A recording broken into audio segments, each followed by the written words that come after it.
LIB presents Kisses of Tragedy, a collection of love stories by Emma Yadani.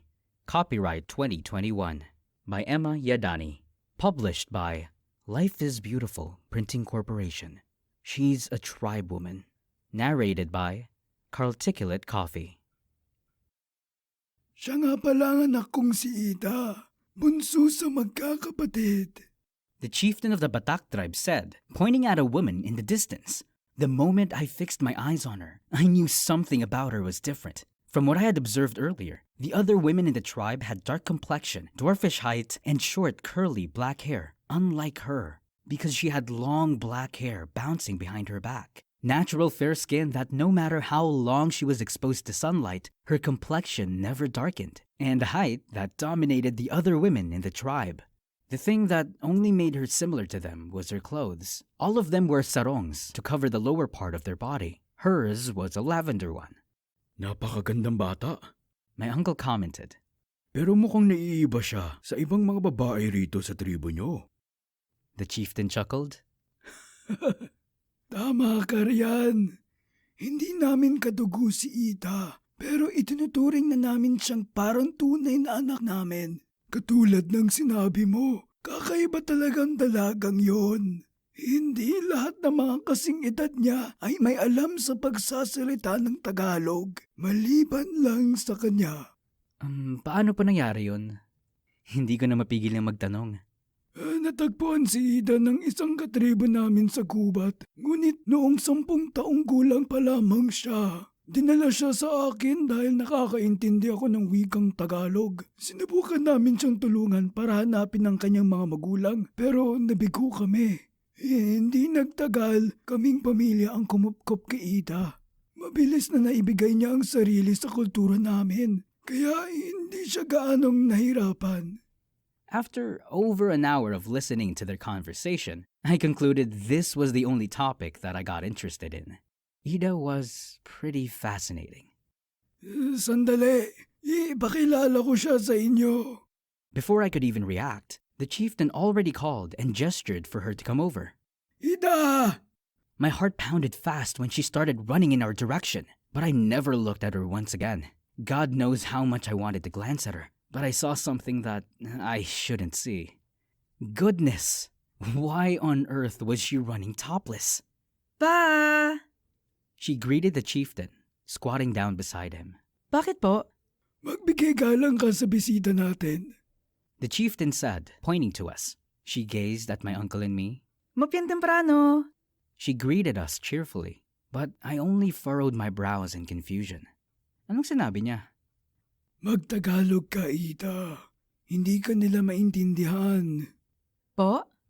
Her eyes almost popped out in surprise. Hindi nila naiintindihan yon? When the chief nodded, she looked at us again with sheer astonishment. Waving her hand, she exclaimed, Magandang hapon! Magandang hapon din, Ida. My uncle greeted back. When I didn't respond, she gazed at me, waiting for my answer. I looked away. Magandang hapon! Ano pangalan mo? She repeated. I gazed at her again, and I was almost startled when she stared hard at me. I pointed at myself like an idiot. Ako? She nodded with a smile. I cleared my throat. Ako si Ezekiel. She rushed towards my direction. My face heated up when I felt her only inches away from me, and I could swear I was burning in a shade of red right at that moment. Damn it. Pwede bang makipagkaibigan, Ezekiel? Wala kasi akong nakakausap dito na nagtatagalog maliban kay Papa eh. She glanced at her father and shifted her back to me. Pwede ba?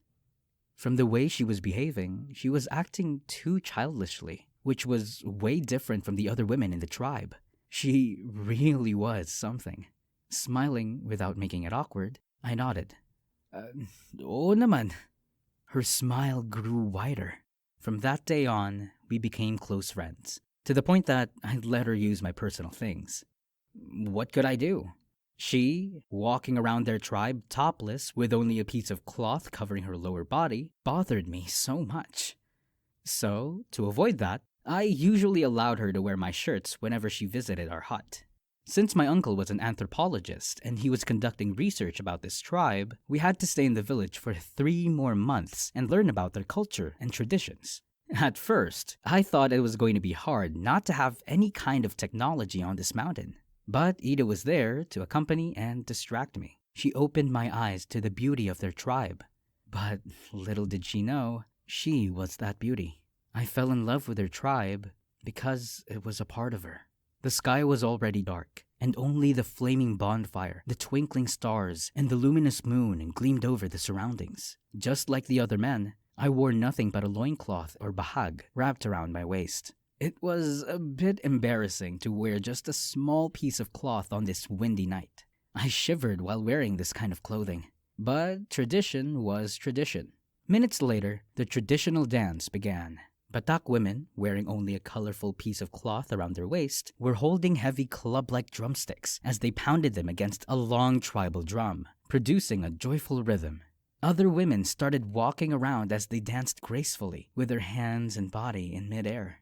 My lips parted in awe when I finally saw Ida. She was smiling from ear to ear, enjoying as she moved along with the rhythm. Even though I was seeing a little too much of her body, it didn't lessen my admiration for her. She looked sexy and ravishing in her emerald sarong. As I watched her and the others dance, our eyes met and she waved at me. It caught me off guard. She dashed towards my direction, still dancing gracefully, and pulled my hands to stand me up. Sayaw ka rin! She giggled, bringing me to the center. I tugged my hand off her hold, but it didn't budge. Hindi ako marunong ng sayaw niyo. Madali lang naman. Tingnan mo ko. She danced around me, moving her body with grace. I glanced at her feet. I tried to follow her steps, but this time I was the one circling her. Ganito ba? I asked awkwardly. How I wish I didn't look like a dancing stick right at that moment. Ayan! Nakukuha mo na! Talaga? She held my hands. Following the beat, we danced under the moon and stars, and everything felt surreal. She made me experience things I had never experienced before, and that was when I realized I had fallen in love with this tribewoman. Over the 3 months of staying in their village, all I did was hang out with Ida and make the most of our time together. That was the only thing I could do for her before we left. Even though I knew this day would come, it still hurt. Alis na kayo? She cried when she saw me packing my clothes inside the hut. Not looking at her, I nodded. Oo, bukas. Bakit? She asked. Ayaw mo na rito? Gusto ko, Ida. Pero kailangan na naming umalis. Kailangan na naming bumalik sa Manila. I glanced at her with a stern look etched on my face. Kalimutan mo na ako. She looked down, sniffing. I sighed. I wanted to wipe away those goddamn tears on her cheeks, but it would only make things for us harder. I guessed this was for the best. To forget everything we shared in this tribe. When I had finished packing, I silently walked towards the door, but she stood in front of me, blocking the doorway. I sighed once again. Ida. My words slipped midway when she held my cheeks and pressed her lips against mine. My eyes widened and my heart pounded hard from the soft brush of her lips. She pulled away and whispered, Isama mo ko sa inyo. Ano? Did I hear that right? Sasama ka? Bakit? She bit her lower lip as her face turned red. Gusto kita, Ezekiel. And that changed everything. She persuaded her family to allow her to come with us, and I promised them that I would really take good care of Ida in Manila. They had no choice but to let her go. After all, Ida first grew up in the city, and they wanted her to be happy, even if it meant being separated from her. The next day, we traveled to Manila and let her stay in our home. I still couldn't believe that she came with us. I thought I was going to lose her for real. Masaya akong kasama kita ngayon, Ida. I told her when we finished transferring her clothes to her new room. I pulled her towards the bed and hugged her tight. Sobra. She hugged me back, snuggling her face on my chest. Ako rin, Ezekiel. Natakot ako nung sinabi mong alis ka na. I glanced at her. Mahal mo ba ako? That made her blush. Oo. I chuckled and kissed her forehead.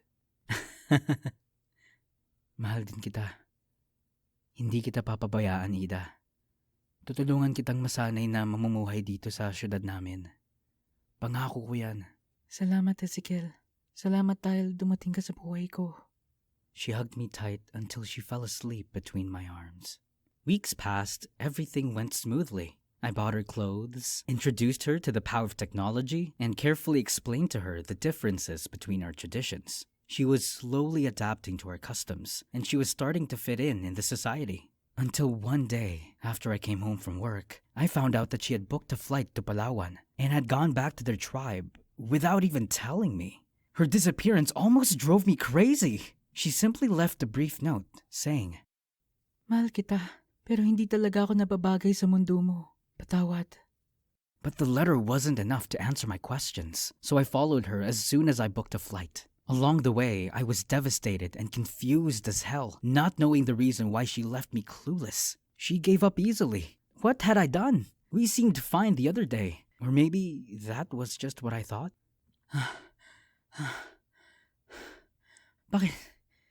Bakit ka umalis nang hindi nagpapaalam? I asked Ida when I finally saw her again in their tribe. I wanted to hug her right there and then, but I controlled myself. She looked away. Her eyes were swollen, just like mine. Ayoko na doon, Ezekiel.